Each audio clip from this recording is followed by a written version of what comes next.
The Comedy of Errors, Act 5. Scene 1. A street before a priory. Enter second merchant and Angelo. I'm sorry, sir, that I have hindered you, but I protest. He had the chain of me, though most dishonestly he doth deny it.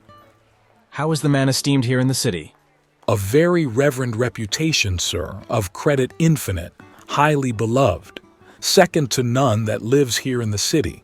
His word might bear my wealth at any time. Speak softly, yonder as I think he walks. Enter Antipholus of Syracuse and Dromio of Syracuse. 'Tis so, and that self-chain about his neck which he forswore most monstrously to have. Good sir, draw near to me, I'll speak to him. Signor Antipholus, I wonder much that you would put me to this shame and trouble, and not without some scandal to yourself, with circumstance and oaths, so to deny this chain which now you wear so openly. Beside the charge, the shame, imprisonment, you have done wrong to this my honest friend, who but for staying on our controversy had hoisted sail and put to sea today. This chain you had of me, can you deny it? I think I had. I never did deny it. Yes, that you did, sir, and forswore it too. Who heard me to deny it or forswear it? These ears of mine thou know'st did hear thee. Fie on thee, wretch! 'Tis pity that thou livest to walk where any honest man resort. Thou art a villain to impeach me thus. I'll prove mine honor and mine honesty against thee presently, if thou darest stand. I dare, and do defy thee for a villain. They draw. Enter Adriana, Luciana, the courtesan, and others. Hold, hurt him not, for God's sake. He is mad. Some get within him, take his sword away, bind Dromio too, and bear them to my house. Run, master, run! For God's sake, take a house. This is some priory. In or we are spoiled. Exeunt Antipholus of Syracuse and Dromio of Syracuse to the priory. Enter the Lady Abbess Emilia. Be quiet, people. Wherefore throng you hither? To fetch my poor distracted husband hence. Let us come in, that we may bind him fast and bear him home for his recovery. I knew he was not in his perfect wits. I am sorry now that I did draw on him. How long hath this possession held the man? This week he hath been heavy, sour, sad, and much different from the man he was. But till this afternoon his passion ne'er brake into extremity of rage. Hath he not lost much wealth by wreck of sea? Buried some dear friend? Hath not else his eye strayed his affection in unlawful love? A sin prevailing much in youthful men, who give their eyes the liberty of gazing. Which of these sorrows is he subject to? To none of these, except it be the last, namely, some love that drew him oft from home. You should for that have reprehended him.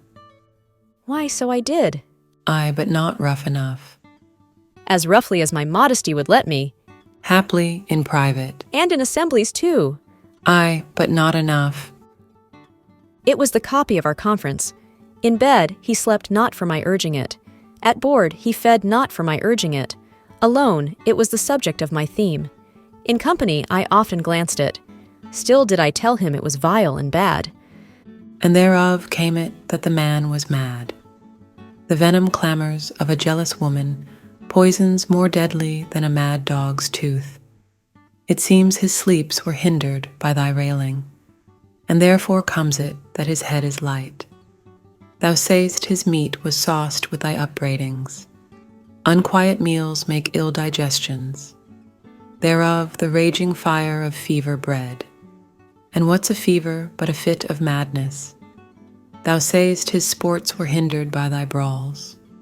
Sweet recreation barred, what doth ensue but moody and dull melancholy, kinsman to grim and comfortless despair?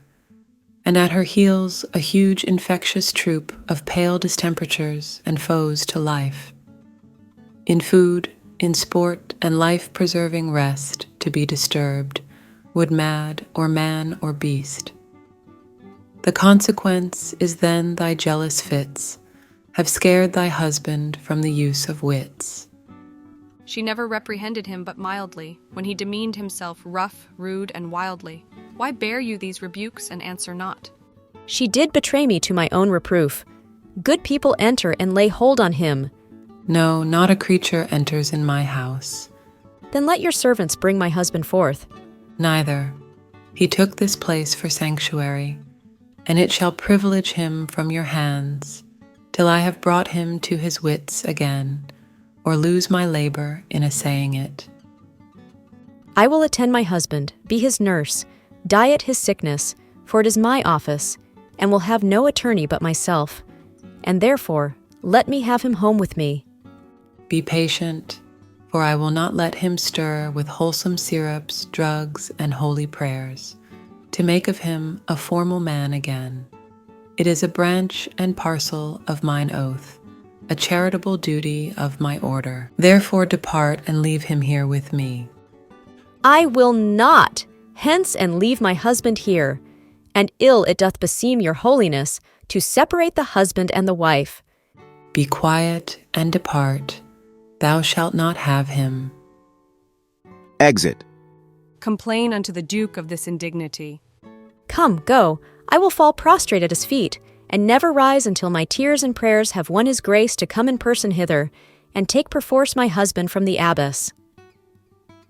By this I think the dial points at 5. Anon, I'm sure the Duke himself in person comes this way to the melancholy vale, the place of death and sorry execution, behind the ditches of the abbey here. Upon what cause? To see a reverend Syracusan merchant, who put unluckily into this bay against the laws and statutes of this town, beheaded publicly for his offense. See where they come. We will behold his death. Kneel to the Duke before he pass the abbey. Enter Duke Silenus, attended, Aegean bareheaded, with the headsman and other officers. Yet once again, proclaim it publicly, if any friend will pay the sum for him, he shall not die. So much we tender him. Justice, most sacred Duke, against the abbess. She is a virtuous and a reverend lady. It cannot be that she hath done thee wrong.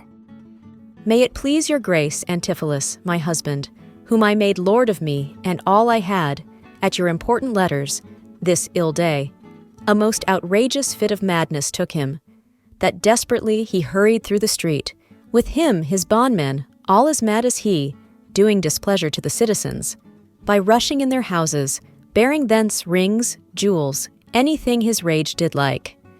Once did I get him bound and sent him home, whilst to take order for the wrongs I went, that here and there his fury had committed.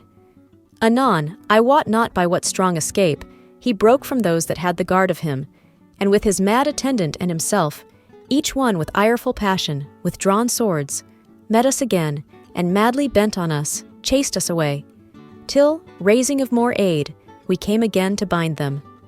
Then they fled into this abbey, whither we pursued them. And here the abbess shuts the gates on us, and will not suffer us to fetch him out, nor send him forth that we may bear him hence. Therefore, most gracious Duke, with thy command, let him be brought forth and borne hence for help. Long since thy husband served me in my wars, and I to thee engaged a prince's word, when thou didst make him master of thy bed, to do him all the grace and good I could. Go, some of you, knock at the abbey gate, and bid the lady abbess come to me. I will determine this before I stir. Enter a servant. O mistress, mistress, shift and save yourself. My master and his man are both broke loose, beaten the maids a row, and bound the doctor, whose beard they have singed off with brands of fire. And ever as it blazed, they threw on him great pails of puddled mire to quench the hair. My master preaches patience to him, and the while his man with scissors nicks him like a fool. And sure, unless you send some present help, between them they will kill the conjurer. Peace, fool, thy master and his man are here, and that is false thou dost report to us. Mistress, upon my life I tell you true, I have not breathed almost since I did see it. He cries for you and vows, if he can take you, to scorch your face and to disfigure you. Cry within. Hark, hark! I hear him, mistress. Fly be gone. Come, stand by me, fear nothing, guard with halberds. Ay me, it is my husband. Witness you, that he is born about invisible. Even now we housed him in the abbey here, and now he's there, past thought of human reason. Enter Antipholus of Ephesus and Dromio of Ephesus. Justice, most gracious Duke. Oh, grant me justice. even for the service that long since I did thee, when I bestrid thee in the wars, and took deep scars to save thy life, even for the blood that then I lost for thee, now grant me justice. Unless the fear of death doth make me dote, I see my son Antipholus and Dromio. Justice, sweet prince, against that woman there, she whom thou gavest to me to be my wife, that hath abused and dishonoured me, even in the strength and height of injury. Beyond imagination is the wrong that she this day hath shameless thrown on me. Discover how, and thou shalt find me just. This day, great Duke, she shut the doors upon me, while she with harlots feasted in my house. A grievous fault. Say, woman, didst thou so? No, my good lord. Myself, he and my sister today did dine together. So befall my soul, as this is false, he burdens me withal. Ne'er may I look on day, nor sleep on night, but she tells to your highness simple truth. O perjured woman, they are both forsworn. In this the madman justly chargeth them. My liege, I am advised what I say, neither disturbed with the effect of wine, nor heady rash, provoked with raging ire, albeit my wrongs might make one wiser mad. This woman locked me out this day from dinner.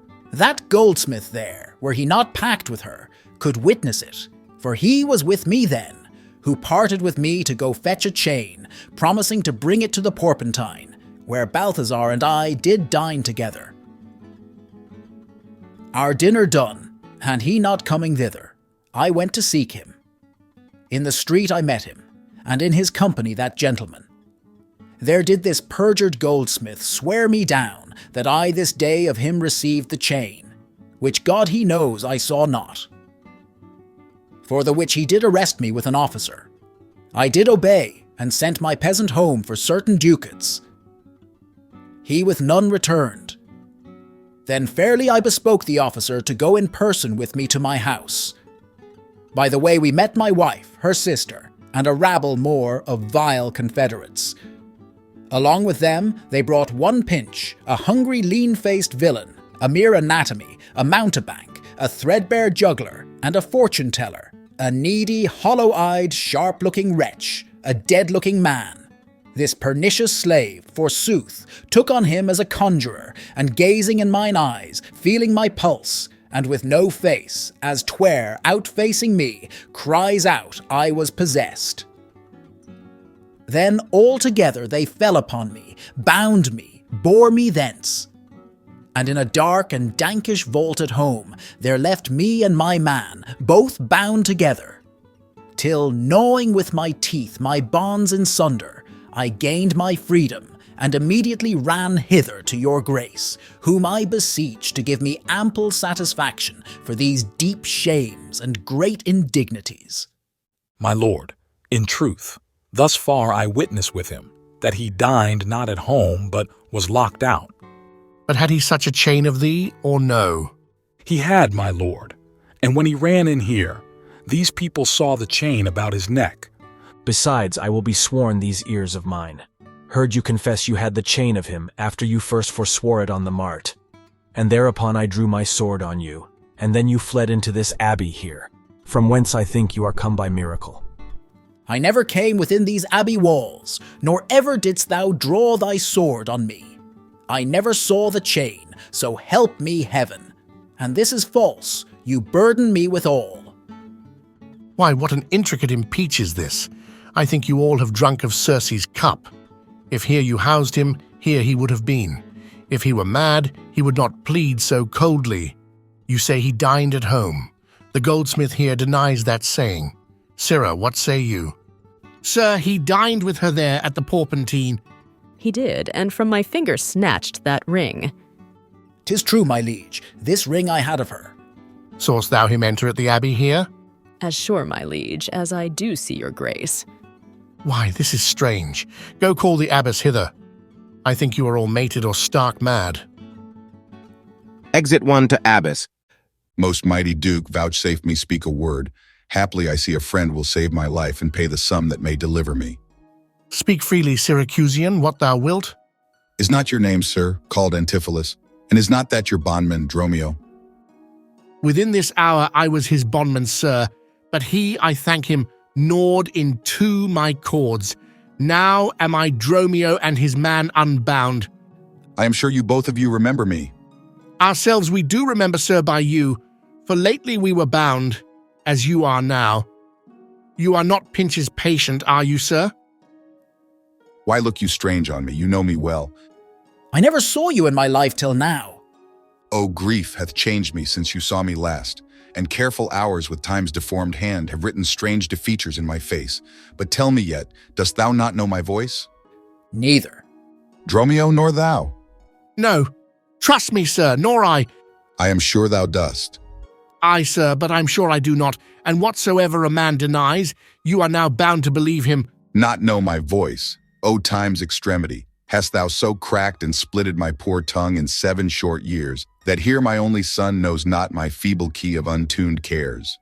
Though now this grained face of mine be hid in sap-consuming winter's drizzled snow, and all the conduits of my blood froze up, yet hath my night of life some memory, my wasting lamp some fading glimmer left, my dull deaf ears a little used to hear. All these old witnesses I cannot err. Tell me thou art my son Antipholus. I never saw my father in my life. But 7 years since, in Syracusa, boy, thou knowest we parted, but perhaps, my son, thou shamest to acknowledge me in misery. The Duke and all that know me in the city can witness with me that it is not so. I ne'er saw Syracusa in my life. I tell thee, Syracusan, 20 years have I been patron to Antipholus, during which time he ne'er saw Syracusa. I see thy age, and dangers make thee dote. Re-enter Emilia with Antipholus of Syracuse and Dromio of Syracuse. Most mighty Duke, behold a man much wronged. All gather to see them. I see 2 husbands, or mine eyes deceive me. One of these men is genius to the other, and so of these. Which is the natural man, and which the spirit? Who deciphers them? I, sir, am Dromio, command him away. I, sir, am Dromio, pray let me stay. Aegeon, art thou not, or else his ghost? O my old master, who hath bound him here? Whoever bound him, I will loose his bonds, and gain a husband by his liberty. Speak, old Aegeon, if thou be'st the man that hadst a wife, once called Emilia, that bore thee at a burden 2 fair sons. Oh, if thou be'st the same Aegeon, speak, and speak unto the same Emilia. If I dream not, thou art Emilia. If thou art she, tell me where is that son that floated with thee on the fatal raft? By men of Epidamnum, he and I and the twin Dromio all were taken up.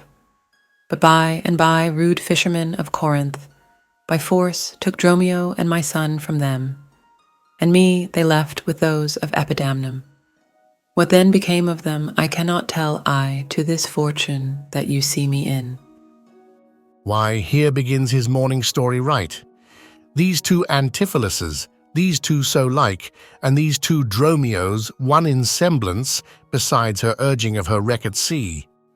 These are the parents to these children, which accidentally are met together. Antipholus, thou camest from Corinth first? No, sir, not I. I came from Syracuse.